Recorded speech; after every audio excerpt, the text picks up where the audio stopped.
Assalamualaikum rekan Polres Aceh Utara. Untuk pertama kalinya jajaran Polres Aceh Utara mengikuti kegiatan pembinaan rohani dan mental atau Binrohtal secara virtual yang digelar terpusat oleh Polda Aceh pada Kamis pagi 28 Agustus. Kegiatan perdana ini berlangsung di Musola Babu Taqwa Mapolres Aceh Utara dengan diikuti Kapolres Aceh Utara AKBP Tri Aprianto, pejabat utama serta seluruh personel muslim. Pelaksanaan Binrohtal virtual ini diawali dengan pembacaan ayat suci Al-Quran, kemudian dilanjutkan dengan tausiah yang tayangkan langsung dari Polda Aceh.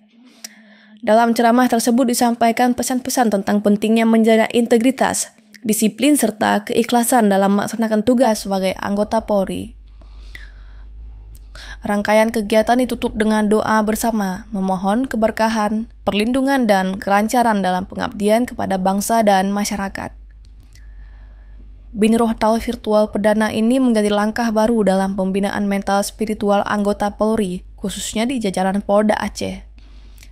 Kehadiran Kapolres bersama pejabat utama pada kesempatan tersebut juga memberikan contoh bahwa pembinaan rohani adalah hal yang penting, yang harus berjalan seiring dengan pelaksanaan tugas. Melalui kegiatan ini diharapkan seluruh personel Polres Aceh Utara memiliki semangat dan kekuatan moral yang semakin kokoh untuk menjalankan amanah sebagai pelindung, pengayom, dan pelayan masyarakat.